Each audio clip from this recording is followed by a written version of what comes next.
it's quite possible for the mind to become still and quiet.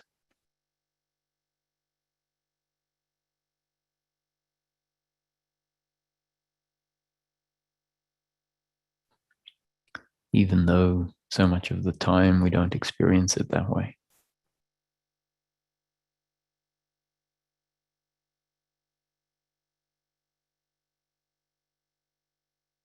Given the right setting, the right tendencies, the mind can become still and quiet.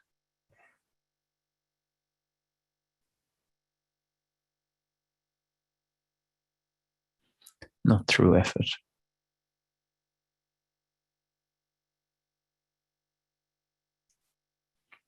Effortlessly.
There's no need to think ourselves into existence.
Dropping into the body is a way of describing a shift from the creating an experience in our head into feeling an experience that exists.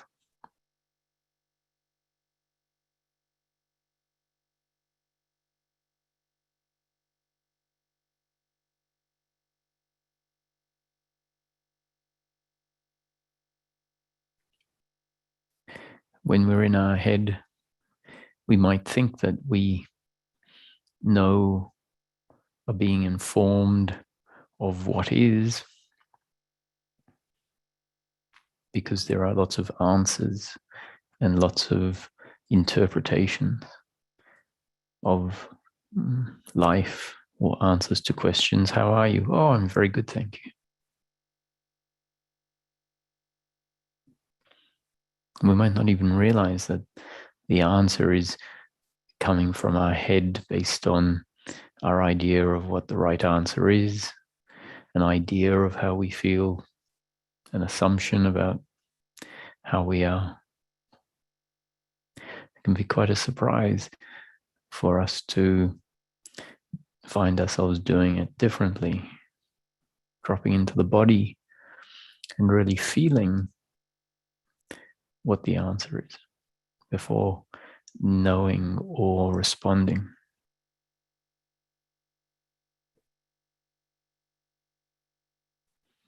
To know the answer, to feel the answer, requires attention to drop out of the head.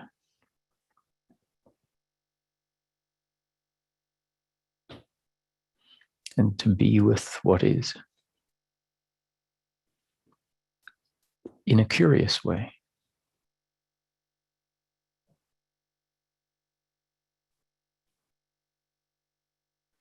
Like, I wonder how I feel.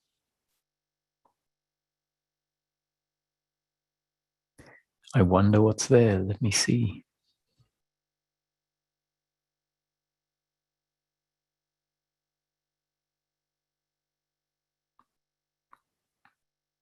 And it doesn't require us to create the answer.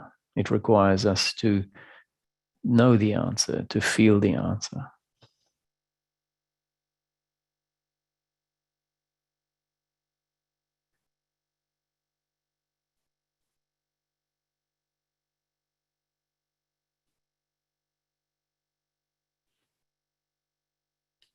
We might not realize that for our whole life, we had an answer of what was on the table based on something other than looking in the present moment to see what is on the table.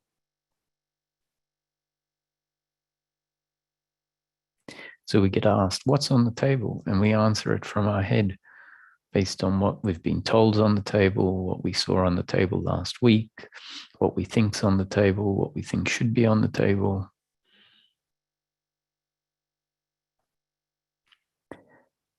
We might not realize that we have an answer that isn't based on actually seeing what's on the table and then having that be our answer.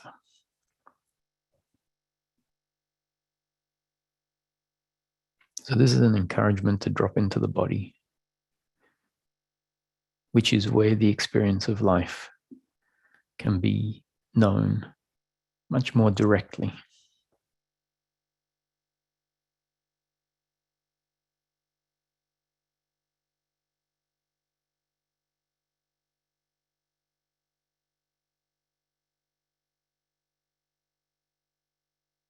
At this stage, I'm not even talking about knowing any particular component of life, not talking about knowing the fundamental nature of life or anything like that, just the very rudimentary aspects, a bodily sensation. How do you feel inside right now?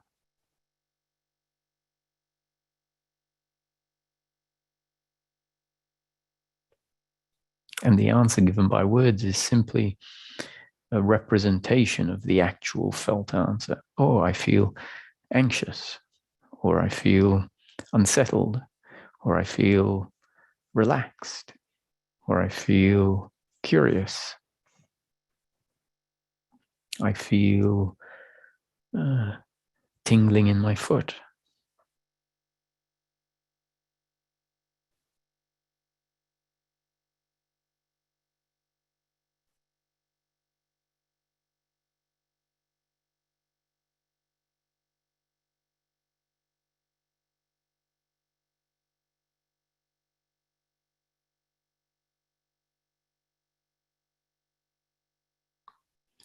You see, the false sense of self, the fragile and vulnerable sense of self that has formed as part of the movement of life, not formed because we made it happen, but rather it formed as a natural progression after being born, or more accurately, I guess, after being conceived. It just happens very gradually. A large part of it is dependent on concepts about the body, concepts created by thinking and thought. So a lot of it happens after we start to understand language, not necessarily after we start speaking, but we probably understand a lot before we start speaking. And so the false sense of self that gets formed is one based primarily on thought about what has happened, even at a very young age. And what I mean by what has happened is the experience of who we are. That is what has happened. And so that arising, that experience arising, then forces an idea about who we are to set in place based on how the experience is felt. So we get taken essentially out of pure experiencing into a conceptualized sense of self that starts to form at a fairly young age.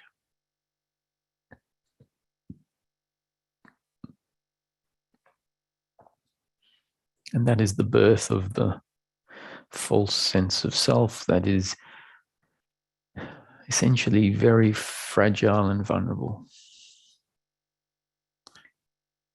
Because it's a thought. I am this and I need that, and I can be attacked by this and that. If I don't have this, then things aren't quite right. In the absence of that sense of self, the flow of life happens, and it doesn't hit anyone except for the physical body, and it creates a physical experience. But then there's no psychological arising of what this means about me.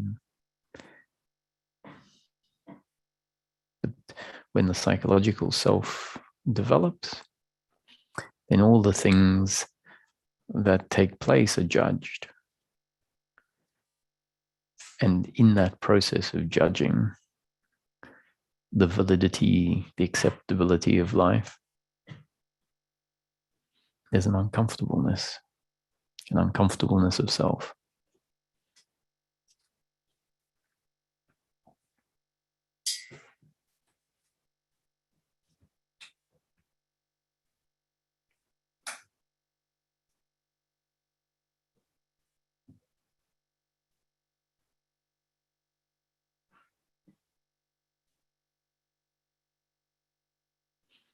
And it might not be apparent, but that is the lens, the filter through which life is being experienced. Another way may never have been known, and so it's assumed that, well, this is the only way to know life. I am knowing life the only way that is available, without even knowing what actually is happening in that way, without knowing the nuance of what is taking place. A conceptual sense of self has formed and is experiencing life according to what it thinks life means about what it is.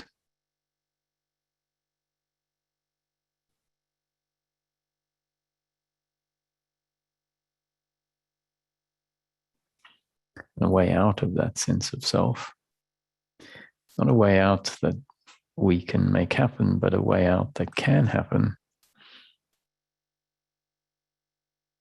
is through feeling, through dropping into the body and just being curious about what is here.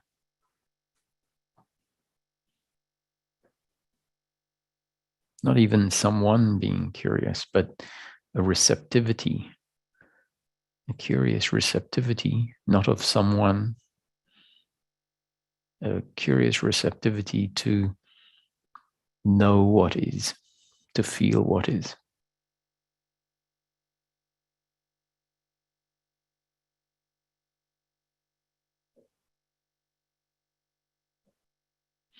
A different attitude, one that says, oh, I'm here not to want the experience to be a certain way, but rather to be a witness to the experience.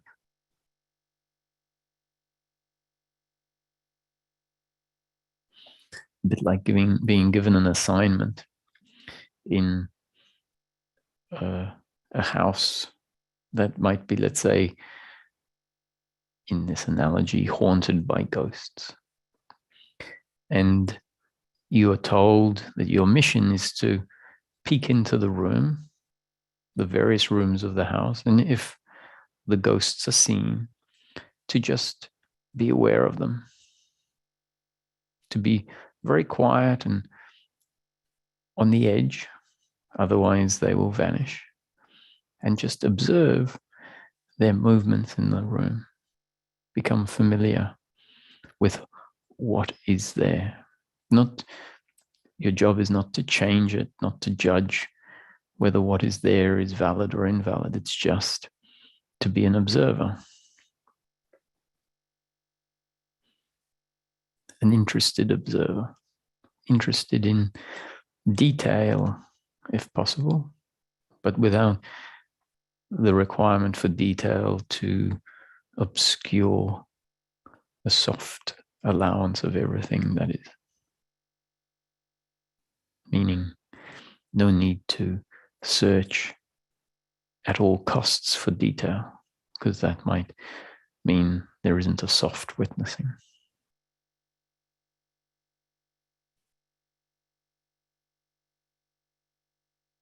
So if a soft witnessing sets in, it might become apparent that there isn't someone doing the witnessing.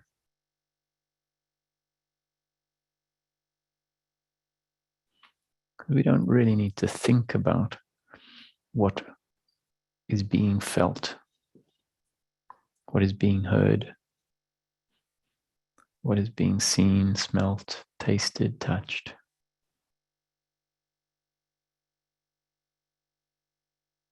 That doesn't require someone. It doesn't require thinking. All of that can be known prior to any thinking happening.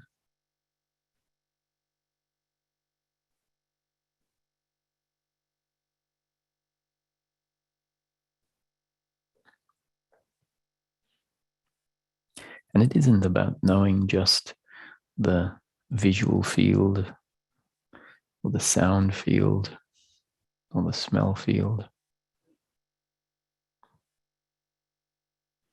This can be done with what we call eyes closed in an instant. There is still an experience. A whole set of layers of experience continue to be there, even if sight falls away or visual components fall away.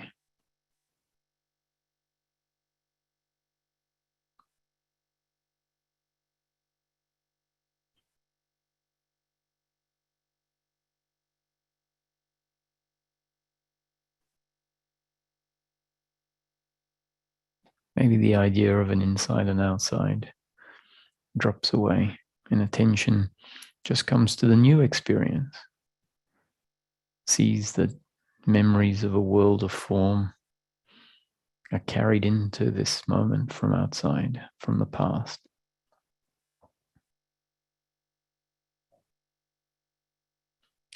If attention lands on the experience as it is right now, we might realize there is no world of form anymore.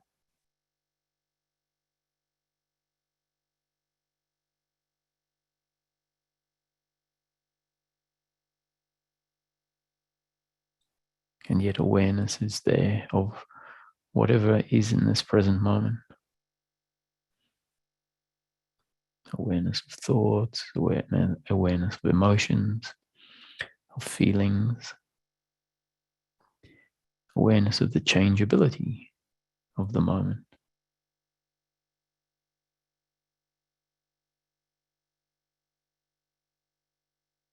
Thoughts may go from intense to more in the background. The content of the thought might change.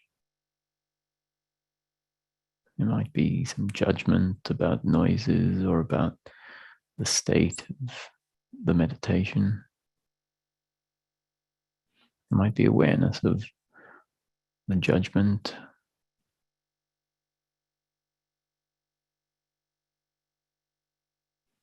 There may be awareness of the vast open space that has no particular form, no edges, no corners, no distance.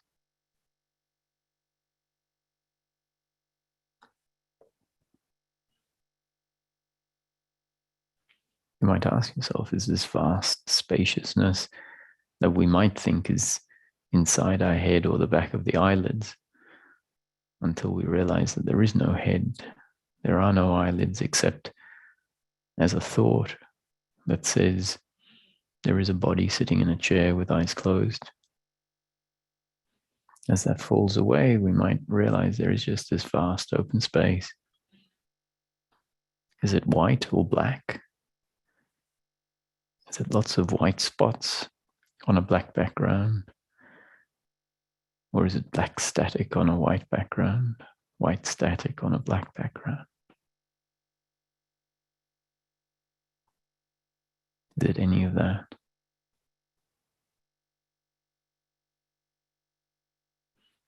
And who am I? What is aware? Where does it come from?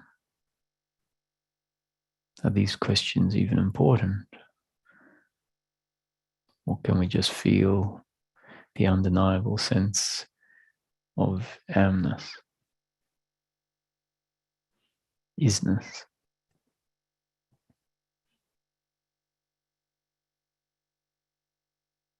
And be that.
This awareness of what is meditation also happens more deeply when there is a dropping out of the head.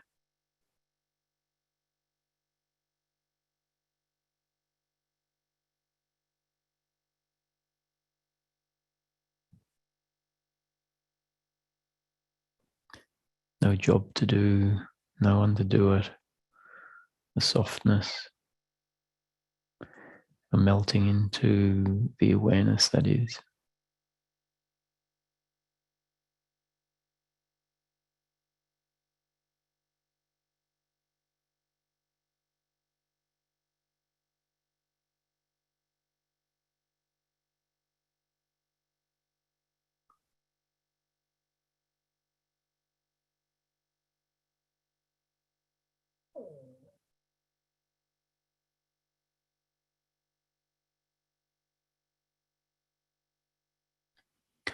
All of the suffering in life is a movement of the false sense of self.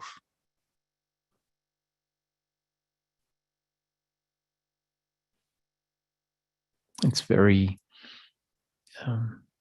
in line with the false sense of self.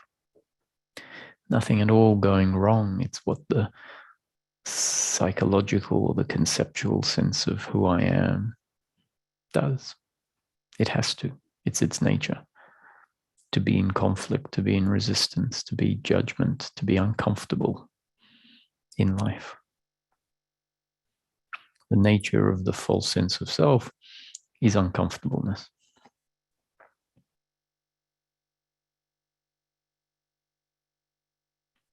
And at best, in times of pleasure, the uncomfortableness can sometimes be covered up until the pleasure fades away. And then we find what's left is the false sense of self that feels uncomfortable with the fact that the pleasure that for a while delivered some sort of relief, an uncomfortableness with the fact the pleasure has ended, or an uncomfortableness about regret, an uncomfortableness about what might happen in the future, an uncomfortableness of just being itself, which is a constant movement of thinking about the past or the future, complaining about the present. So suffering is the nature of the false sense of self, which is great news, because it means when the false sense of self starts to be seen as a movement of thought, when another movement into the heart becomes more established, the suffering starts to fade away and is seen to be not the true nature of what we are deep at our core.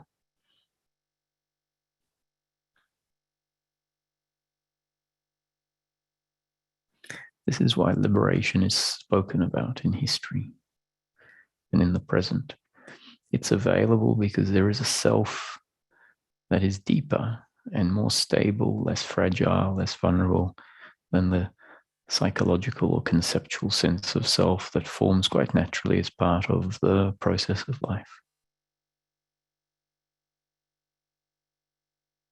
And teachings are gently reminding us, gently encouraging a movement, gently trying to bring about or be part of that impersonal change.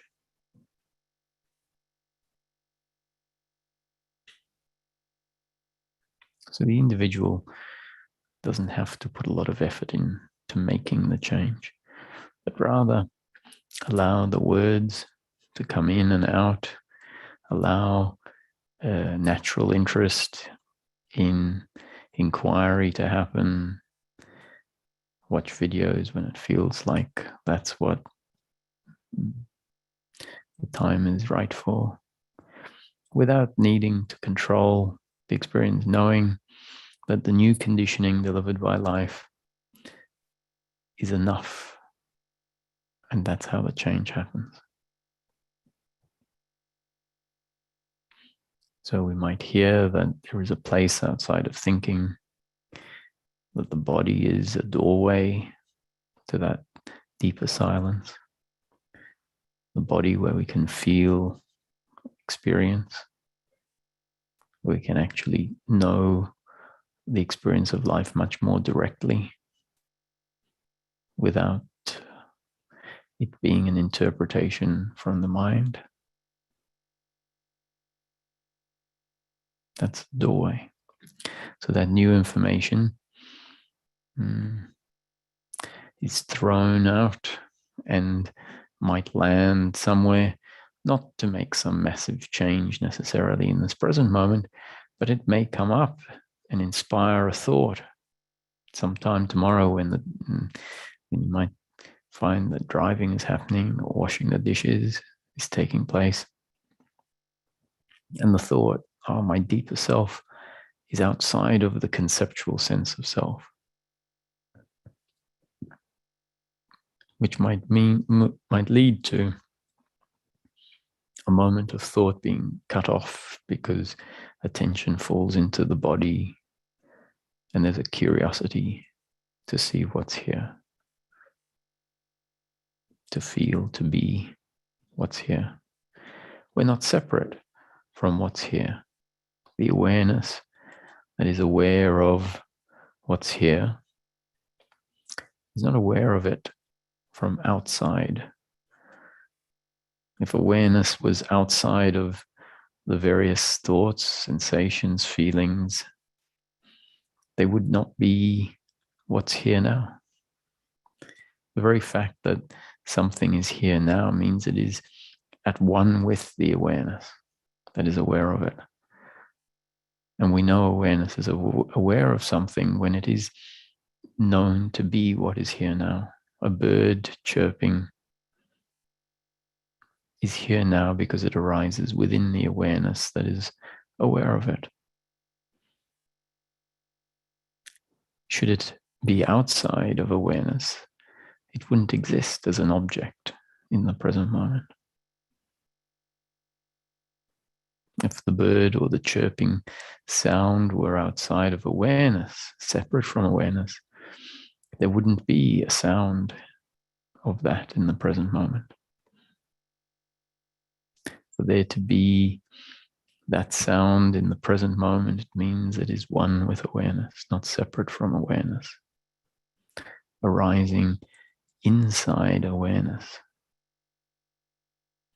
A thought that has the power to separate, power to make us think that the sound is outside awareness, is heard from outside. That thought can be there. And it can be very powerful. But it can actually never separate the sound or the sight objects or the sense of self from being inside and not separate from awareness. Let us not believe our thoughts as representation of truth. They're just the meager ramblings of an intellect that knows life from a very, very limited perspective.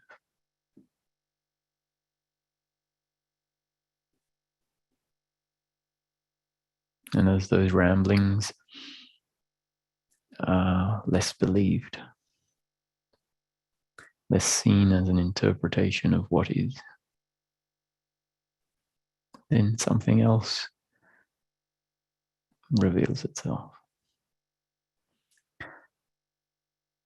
The ramblings, when seen to be ramblings, are like a curtain being drawn open. And when the ramblings are seen to be a reflection of truth, it is like a curtain being drawn closed, preventing the seeing beyond what the belief says.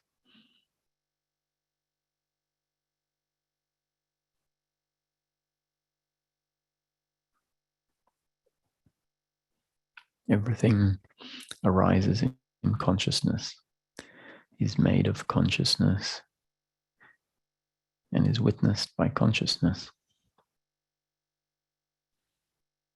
This isn't something to think about, but it's something that can be known right now in the present moment, in the stilling of the thinking mind.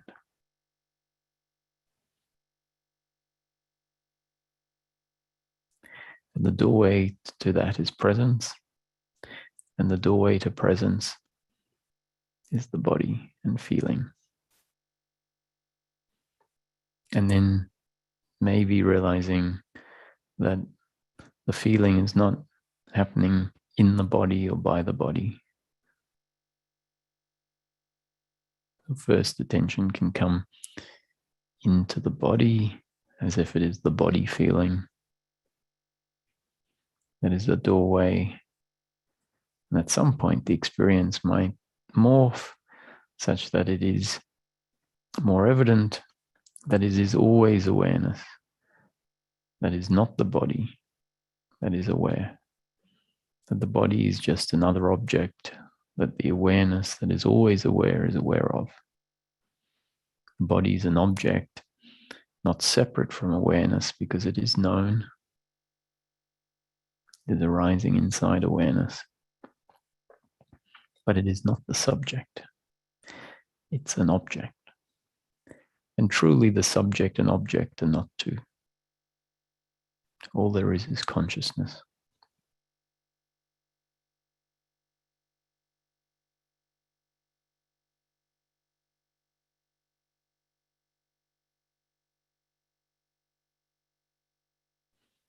From this perspective of the silent witness,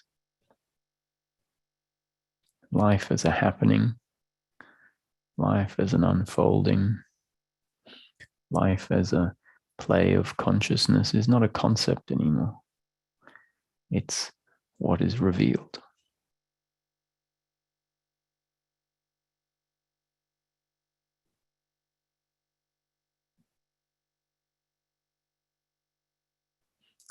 It is possible for the mind to slow down.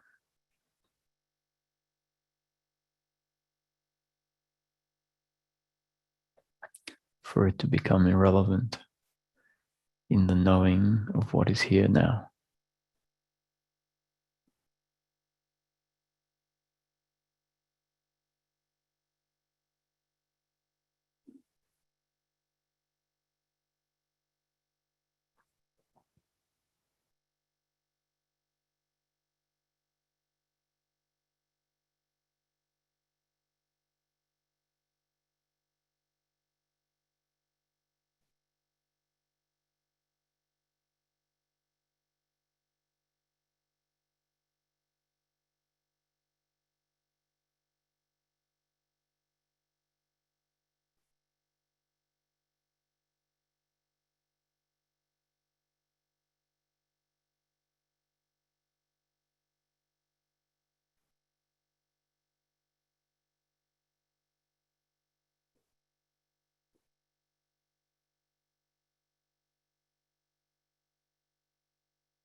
If the mind slows down enough, then just sitting there is as effortless as sleeping.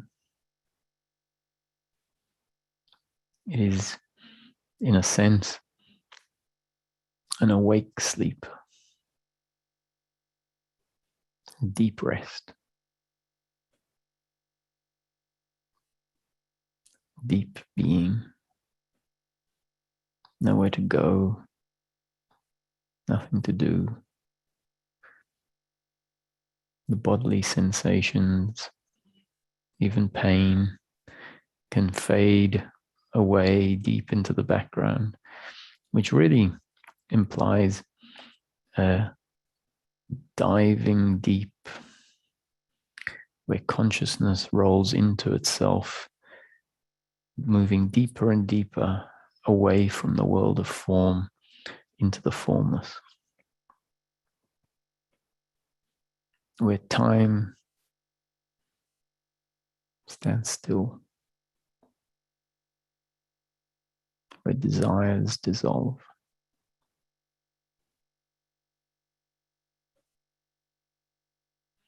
And all that is left is the undeniable sense of amness, isness, awareness aware of itself, awareness aware of its aspect, its facet of awareness, and that awareness aware of the other facet of being, existence. Not even knowing what exists. The existence has no age, it has no gender, it has no preferences. What exists is not informed, but the fact that there is existence, that there is presence, amness, I am. And when that's known and experienced, we realize that the I is not referring to all of the personal preferences and thinking and ideas. It's not referring to the body, but it's referring to the very impersonal sense of existence that is the core of consciousness.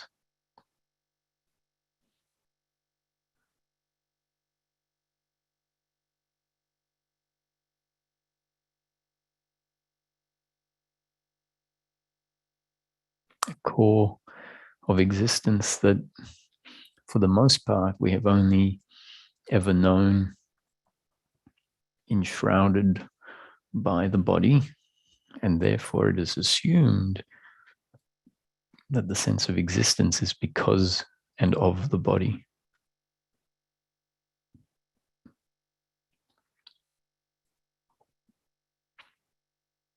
However, if you've ever had dreams at night, when in some dreams the protagonist, the main character in the dream, isn't a reflection of the body that we know in the waking state. So you might maybe in some dreams have the sense that you are older or younger, maybe even a different gender to what you normally know yourself as in the waking state, or essentially a different person as the main character. And yet, when you wake up and you tell someone, I had the most peculiar dream last night. I was, let's say, a woman in the dream with blonde hair. And say, this is Roger speaking. I had the most peculiar dream last night. In the dream, I was a woman with blonde hair, but somehow I knew it was me. That was who I was, that woman in the dream. And maybe we haven't given thought to the fact that what inhabited the dream character was that same impersonal sense of I, the I that doesn't have an age or a gender or preferences. An I that we have mainly known as the core of a particular body, the body that we have in the waking state, with its particular age and gender and preferences. And so we've assumed that that impersonal I, which is not seen to be an impersonal I, is a very personal I. In the dream, the clothing is changed completely. The body is replaced with a completely different body, and yet we might find it peculiar. We go, well, it's strange. I was someone totally different, and yet I knew that was who I was. And with this explanation, we might understand why. Because what I've always been familiar with as the sense of existence is the impersonal I, that is the same impersonal I that inhabits all of us, inhabits all of the bodies, and in fact inhabits any bodies that might be created in what we call a night dream. So the experience of I that we've always had, that has always arisen in a certain context or shell, being the shell of the body, is assumed to be of the body. But there are little hints to tell us it's not of the body. And meditation, when essentially the body and the thoughts and the preferences, the thoughts about how old I am, what gender I am. When all of that falls away, we're left knowing, being that impersonal I am. And in that, there is the undeniable sense that there is existence. That is the core of consciousness.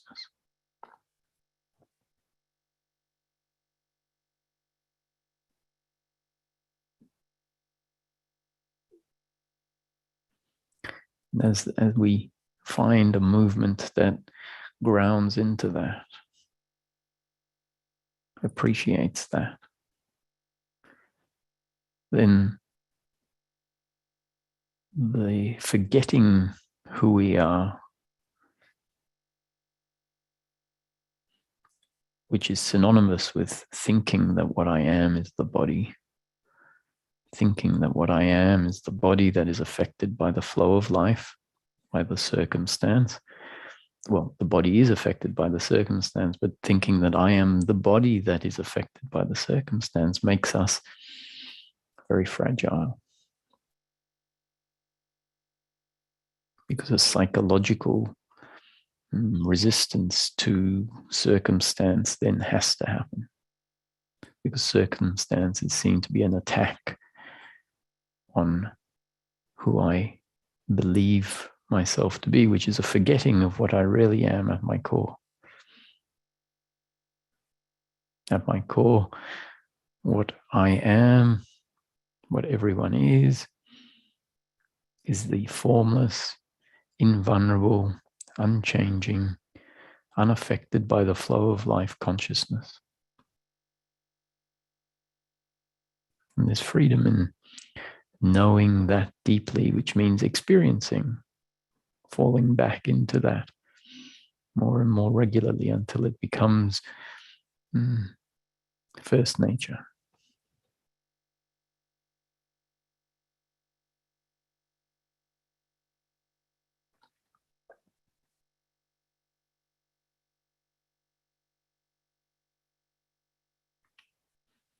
From that place, death becomes a very different prospect.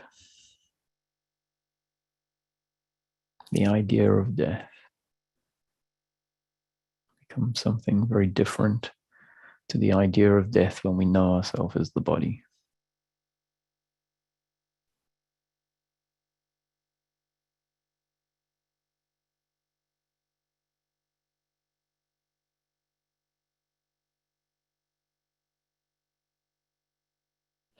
The formless sense of I am is interested only in its own existence now, not interested in its own existence carrying on, but rather it knows that it exists now.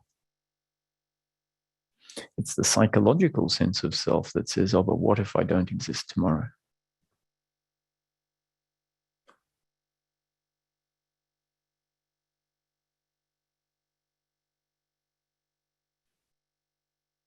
Consciousness doesn't think.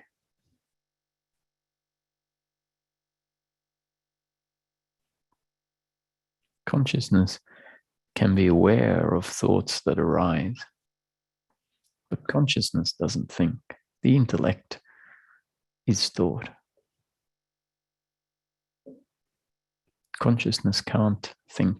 Consciousness can be. Thinking can happen, but thinking is a movement of thought arising inside the consciousness that is. Consciousness can't think.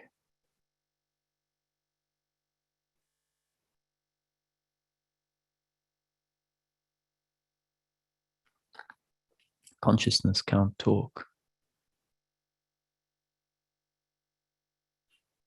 Speaking is just the arising of words within consciousness. Consciousness doesn't speak.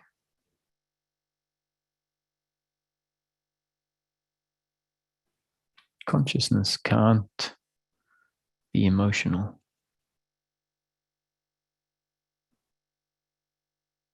Emotions arise as objects of emotion. They arise within consciousness.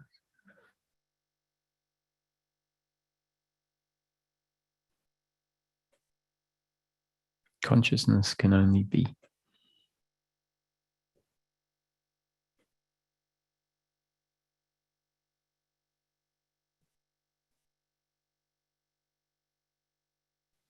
For a long time, we think consciousness can think, but it will only think wise things. We think acceptance or thoughts of acceptance are the thoughts of consciousness, and ignorance or non-acceptance are the thoughts of the ego. Consciousness can't think. Both wise thoughts and ignorant thoughts are thoughts arising in consciousness, made of consciousness and witnessed by consciousness. But consciousness doesn't think.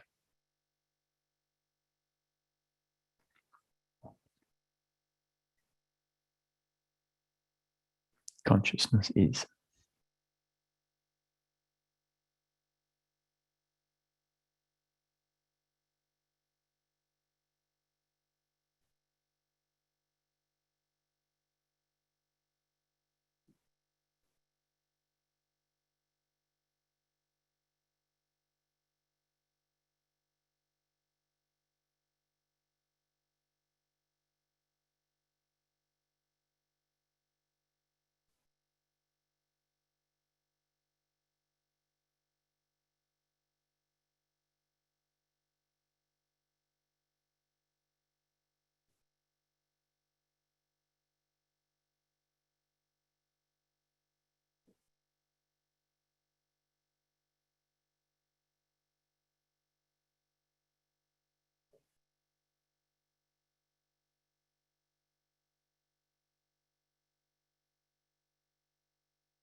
So we could just end it there, but I will give an opportunity for anyone who has any questions. Maybe that doesn't exist. If the mind is silent and quiet, then questions most likely have fallen away.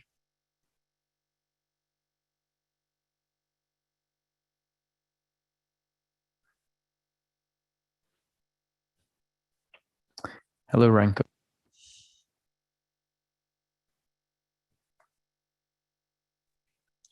Hello, Roger. Can you hear me? Yes, I can. Happy birthday. Thank you. So I want to thank you about satsangs. They are great. They help me a lot. So I'm very, very grateful for your work. And thank you. I wish you all the best. Thank you, Ranko.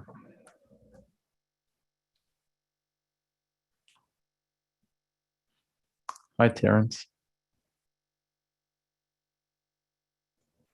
Hello. Hi, Roger. Happy birthday. I had a question about, you were talking about dropping into the body. And I guess for some people, when you drop into the body, a lot of sensations are not like increased heart rate, a lot of physiological sensations seem to arise. And is this just something that for people who aren't used to dropping in the body, this is a new experience and it has to, these sensations have to need some time to stabilize or to play themselves out, so to speak. Sometimes these sensations can be very strong. Is that quite typical for people?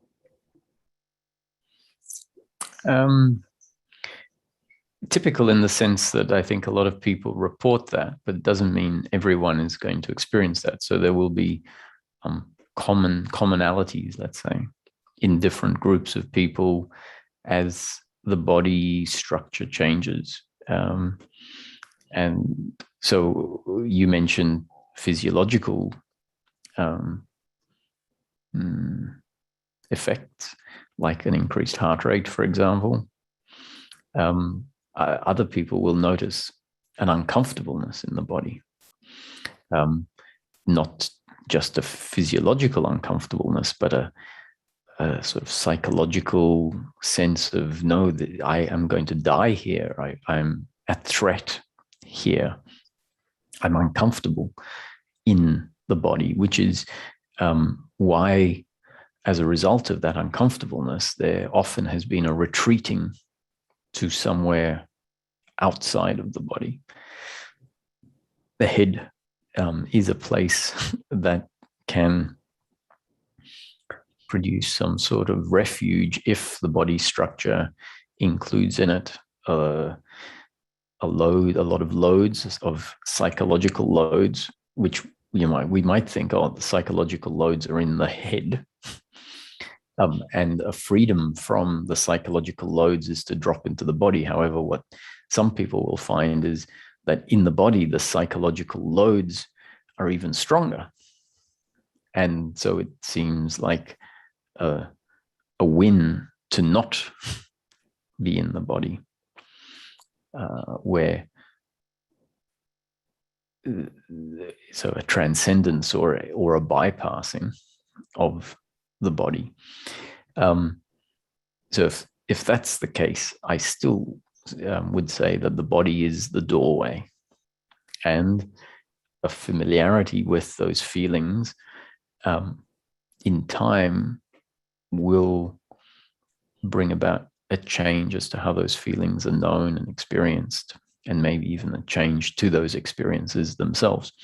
So I think dropping into the body can feel physiologically uncomfortable, psychologically uncomfortable. And if we can remember that those feelings aren't ever going to kill you in and of themselves, they might tell us that it's very unsafe in this place. The feelings might say that staying here is going to kill you, is going to be your demise.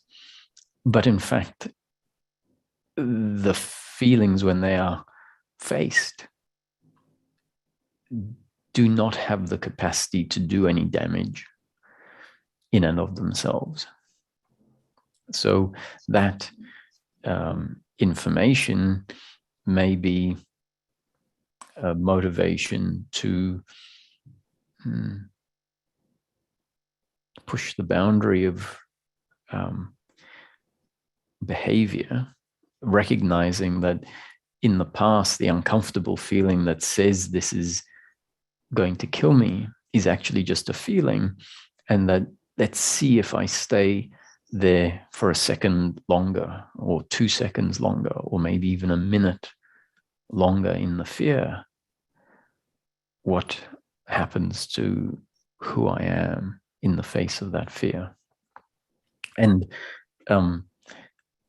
there's always going to be a limit of how much exposure to uncomfortableness is going to be tolerated. And at some point, it being a certain intensity, is going to lead to a moving away from it. But gradually, as the boundaries are pushed, then we might find that things change. So if we've always done if we always do what we've always done, we'll always get what we always got, is one of the catch cries of Alcoholics Anonymous, I think. And so this is an invitation to see if something different happens. So yes, the physiological feelings, and more uncomfortably is the psychological sense of uncomfortableness. They will be there, maybe for the first time, because if we're not in the body, we might not have experienced those. And I suggest allowing them to be, and maybe realizing the consciousness that is aware of them is actually untouched by those feelings or those sensations.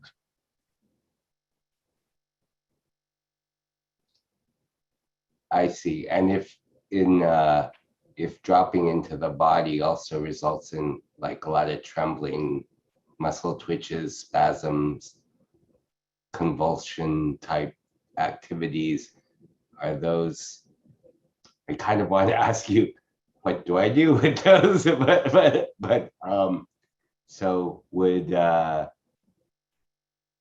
you just remain present, or try to witness those sensations while I guess I'm wondering what would motivate continuing to drop into the body. So I guess you're talking about this is updating my conditioning to maybe stay with the investigate the twitching longer, so that and perhaps what may happen is that twitching is that the body updating its own learning, perhaps, I guess, because if you'll notice patterns of breath getting faster, nervous system getting aroused, and then quieting again. And if that happens without thought, it seems like those cycles will just keep, the body is learning on its own somehow, that these cycles, it's agitating itself and then calming down, and eventually will it learn to, that will become kind of a flat thing eventually, as it updates its own who learning. knows? Who knows what the eventual will be? But we do see patterns where, when certain energies get activated in the body, we could look at the body like a system of pipes, water pipes. And if you've ever turned your water off and changed a tap or fixed a leak in the pipe, and then turn the water back on, you get all this spluttering out of some taps until the water fills up the pipes and gets rid of all the air bubbles. And maybe if you've been changing the pipe out in the dirt, mud gets into the pipe and you get brown water coming out of the taps for a bit. And when certain parts of the process happen, when certain beliefs fall away, that's all of those things that make up the pipe work, and the blockages in the pipe work and the water and all of that. So all of these changes do lead to movement in the pipe that wasn't there before, in a way, like bits of scale in the pipe collapsing into the water and flushing through, blockages in certain areas opening up, which then changes pressures in different parts of the pipe work. And so a lot of these things you're talking about, twitching, involuntary movements, maybe even movements known as that we see in sacred dance, hand fingers coming together, creating energetic channels. All of this can happen unconsciously through the intelligence of the body. And so if we can find a position where all of these movements are seen to be natural, explainable happenings according to the changing structure, then that information might allow those things to happen, knowing that they are a representation of change, most probably change for the best, because it is part of the restructuring. And then maybe a less involvement in it can happen. Yet still, some of those energetic shifts and movements can be extremely uncomfortable. Uncomfortable to the point that I don't suggest someone needs to go too far with pushing their boundaries, because the thought can be, I have to sit with this, where the intention to sit with it becomes a doing, because the force of the uncomfortableness is so strong. And then the only reason we don't move away is because we say, I have to sit here. I should endure all of this. And so I'm suggesting that no, if that happens, then what I'm suggesting has gone too far in the other direction, where instead of us continually moving away, we're now forcing ourselves to unnaturally stick with it. So I would say, allow curiosity to see, to push the boundaries, knowing that at any moment when it feels too uncomfortable, we can allow the habit to get up and distract and all of that to happen, knowing that we can sit with it again in 5 minutes or in 5 days or in 5 years, whenever it feels appropriate. I see. Okay, thanks. That helps. Thank you. You're welcome. Thanks, Terence. Thank you.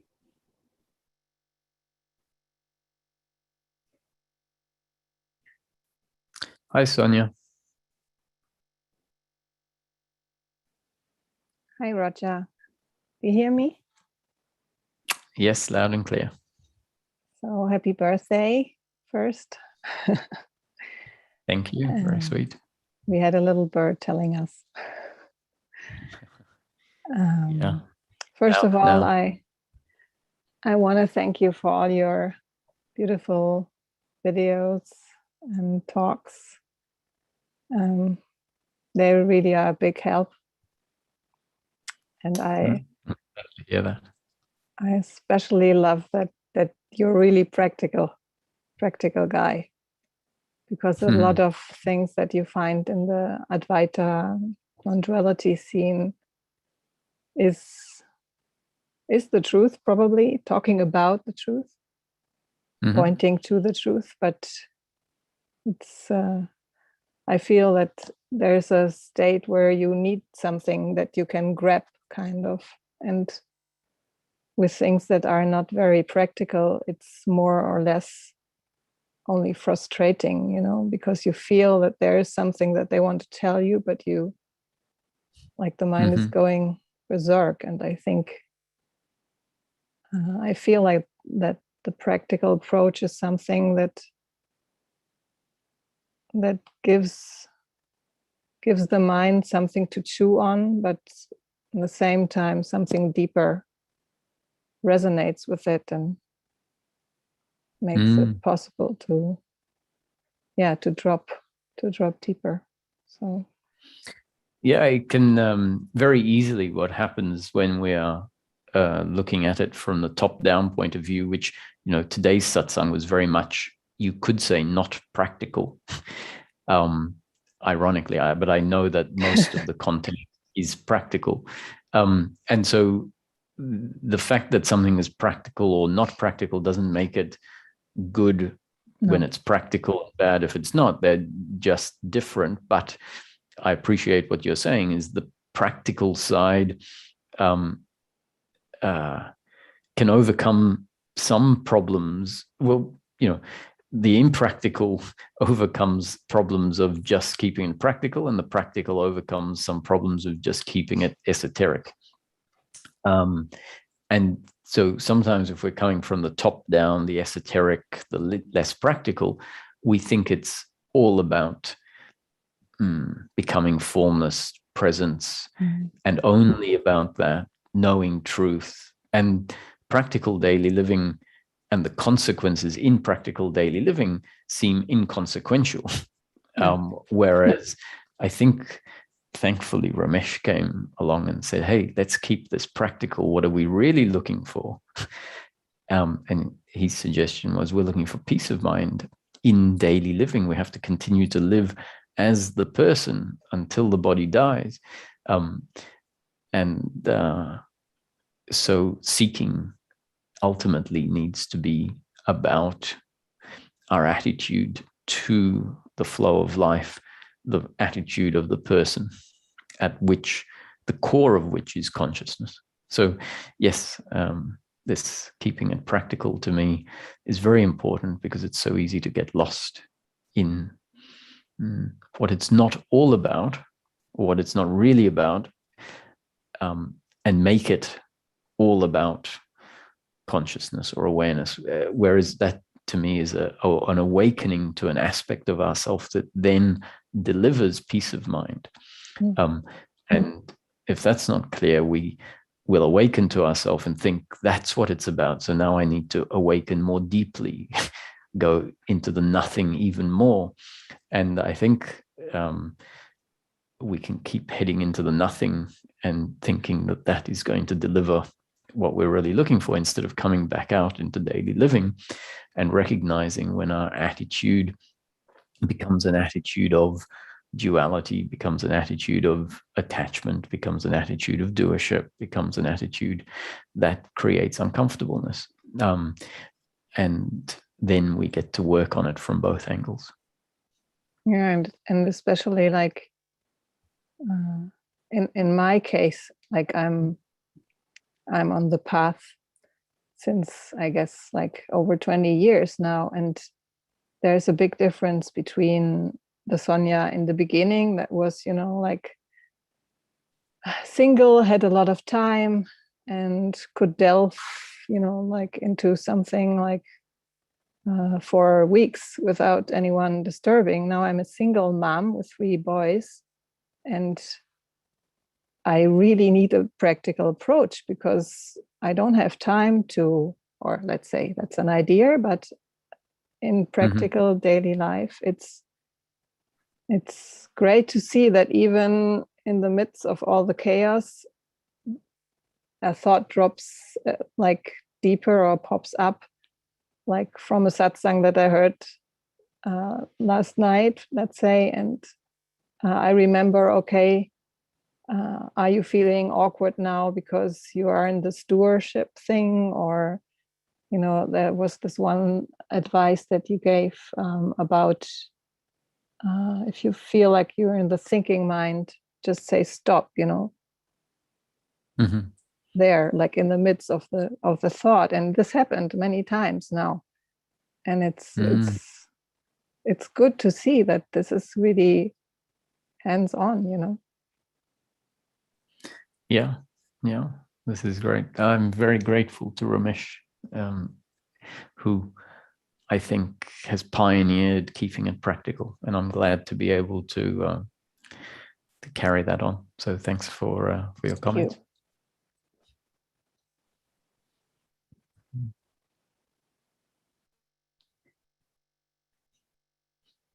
Hello, Akshay.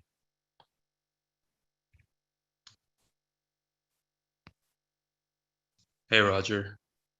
I just learned it's your birthday today, so happy birthday.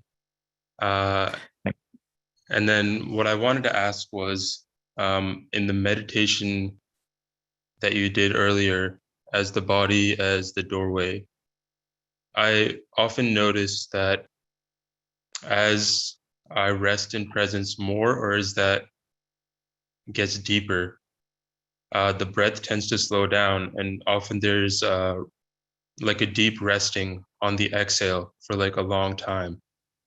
And so, you know, at one level, the body doesn't exist, it's all awareness. And at the other level, the body is the doorway. And there's like, I guess, physiological effects and also mental effects, like the way you think changes the deeper you are in source, I suppose. So could you say anything about the body being a doorway and the localization consciousness? Yeah. The key is, so if I say the body is the doorway, we might actually take that and say, oh, I have to remain in the body because that's the doorway. But remember, the doorway is useful for us to move through the doorway. So if we hear the notion that the body is the doorway and then say, oh, so I need to stay in the body because that's the doorway, what that might equate to is finding a doorway and standing in the doorway, like in the frame of the door, and remaining there. But the doorway is the bridge, the portal, the door. Let's keep it simple. The door to what is beyond the doorway. So what you were speaking about is something like the breath slowing down. At some point, if we let go of the doorway, so we've come into the body, the door and doorway gets left behind, which in practice means it too dissolves and stops being part of the experience. So in the meditation, if we keep focusing on the body as the doorway, in a way, what happens is we keep the doorway alive, which means we keep standing in the doorway. In practice, what happens, so the meditation becomes about being in the doorway. When that tends to, when the doorway starts to dissolve, then we've gone through the doorway. And that in practice, in the meditation, is essentially the falling away of the body and the breathing and the thinking and even the external sounds. So we might say, well, how do we get rid of the external sounds? Are there any such things as external?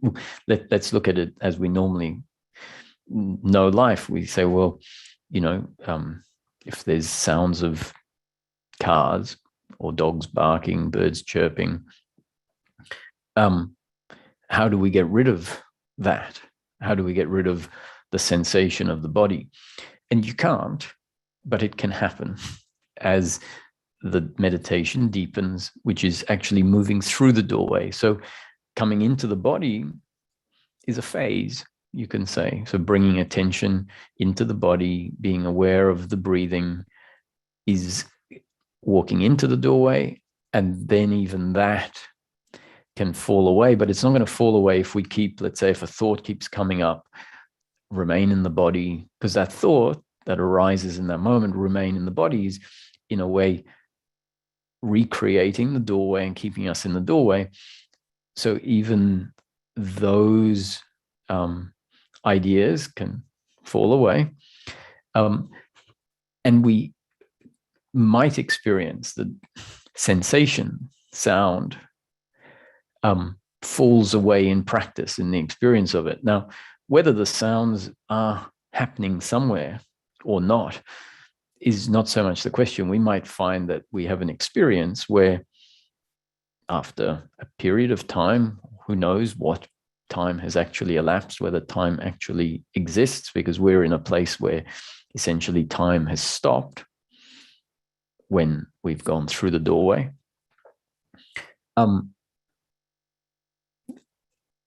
Who really knows what was there? But from our experience, we might say, wow, senses fell away. The body fell away, which means the experience of the body fell away.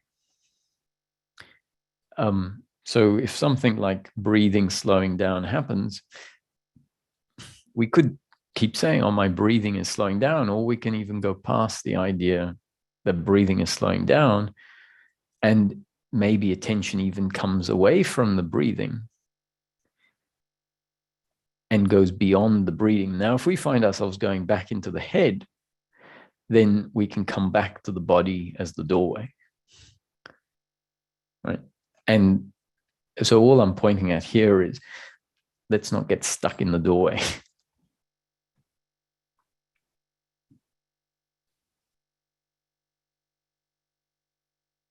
Yeah, thank you. Makes sense. Good one. Thank you, Akshay.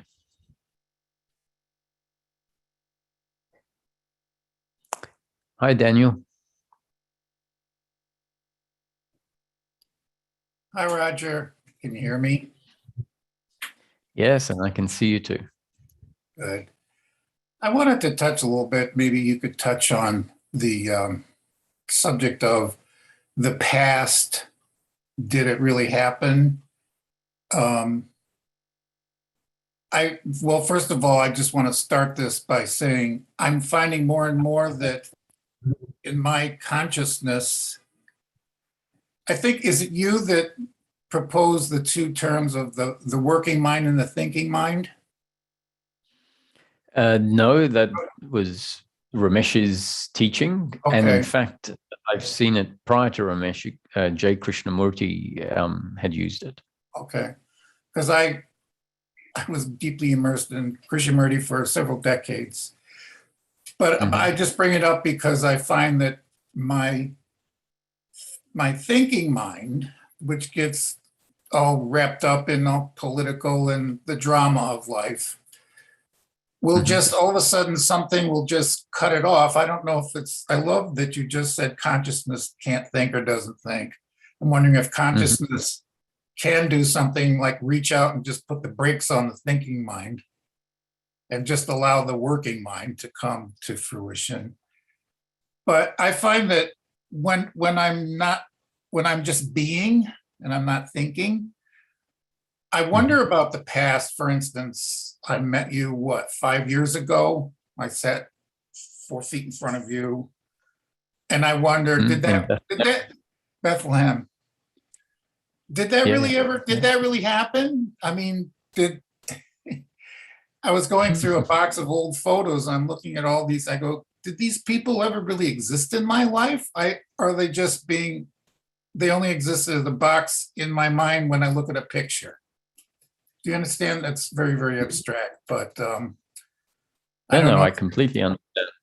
And that's the paradox, is that we have to acknowledge that really I don't know whether there was a yesterday at all. This could be a dream that spontaneously arose right now for whoever is experiencing life, and we go, maybe I'm in a dream that didn't exist a second ago, and it exists now, and all of the content of what exists now in the dream that spontaneously arose in a consciousness, the content of the dream that exists now includes an object that when we look at it, we say, oh, memory is an object in the present moment, an object that says you were born 48 years ago to the day, in my case, and you did this yesterday and did that yesterday.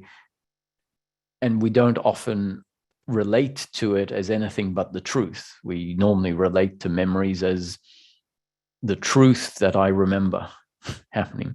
Whereas if we look at it more honestly in the present moment, we say, well, it may be that we have memories because of something that happened, or it might be that a memory is an object inserted to create the impression that something happened.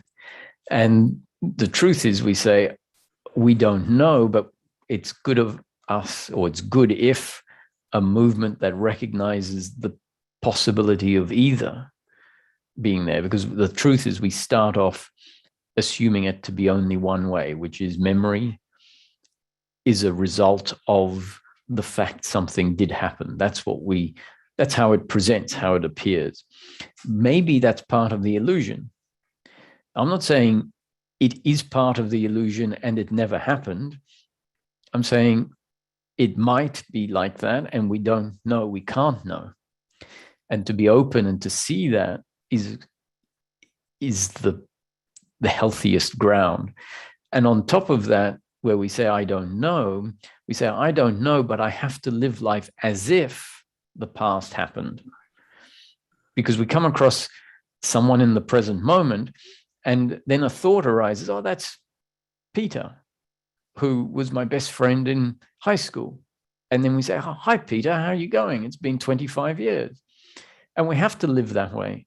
We can't go around saying, oh, memories could be a complete illusion, so I'm not going to say hello to Peter because I never went to school with him, because the past doesn't exist. That would be swinging too much to the other side. And so in practical terms, we have to live as if the past existed. Where it's most important is if we are having thoughts about the past which are not allowing the past to be let go of. So we are having thoughts that say, I really didn't act like a good son to my mother or father while they were alive, let's say, and let's say they've died. And if that thought is continuously arising, we're told that the past didn't exist, or the past doesn't exist now. What exists is a thought of a dead past. Now, the question is whether it's a dead past or a never existent past is sort of irrelevant. It's not that we're trying to find out the truth. Is it that the past never existed? Or is it just that the past did exist, but it doesn't exist now? The whole point of either of those pointings, which are different, but in fact having the same effect, is it's trying to tell us continually worrying and holding on to the past does nothing but disturb the present moment. And so an appreciation of, yes, I may have, as a result of my genes and up-to-date conditioning, functioned in a way that we could say is not optimal in terms of mother-son relationship. And yet we also have to say, well, how do I know what optimal is? Because that in itself may lead to something quite optimal. Even, just that, an appreciation that wasn't ideal may lead to a different way of relating to the people in the present moment. So there's all of these things that when they come together nicely, we see the purpose of these pointers, not for us to say the past didn't exist, but rather if we see thinking about a dead past happening, we can come back and say, actually what exists now, what's here right now is not the past, it's what's here now. And so bringing attention into what's here now has the capacity to cut off the regret, the blame, the shame that is existing and resting on a memory of the past. And so all the teachings are ever doing is trying to give us reason to come back now and be with what is, instead of maintaining a story of who we are that loves to remain in the past because it feels defined, by that, whether it's good or bad. It gets a sense of existence out of the being defined as the one that lived the past. That's the conceptual sense of self, gets that sense of existence. If we can find in the present moment a self that exists in and of itself, then this obsession with the past and the future as a means of remaining in existence can fall away, because that's the psychological or conceptual self that wants to remain in existence. Should we touch on to this sense of existence that is prior to thinking, it's our own essence, then, coming back to the present is a coming home, is a knowing ourselves. And then this movement out of thinking, out of regret, becomes something that as soon as we think about it, and remember, and see that we're lost in thought, it can automatically be, come back home, come back to the present. And it can become something quite natural. So all of these pointers, hopefully, they're there only to bring us back. I find that I'm continuously, more and more continuously coming into the present moment. If my mind wanders even for a minute about something, something's always pulling me back to just look, nothing else but look. If I do go to the past, I'm very aware that I'm selecting a certain perspective of it. It's all relative. I don't know. It's kind of fascinating now. Even just a moment ago, to me, is as much of a fiction as when I was my 5th birthday, that kind of a thing. So it's interesting to hear your take on it. Yeah. The things you're saying are very indicative of, this appreciation that what is more true is what's here now, free of the uncomfortable feeling.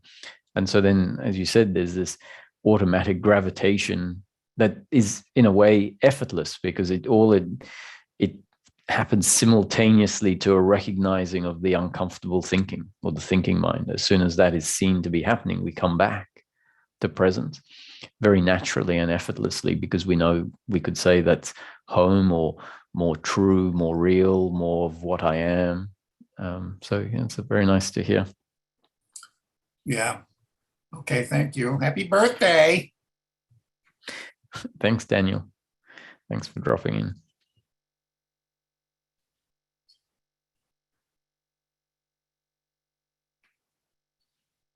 All right. Well, thank you, everybody.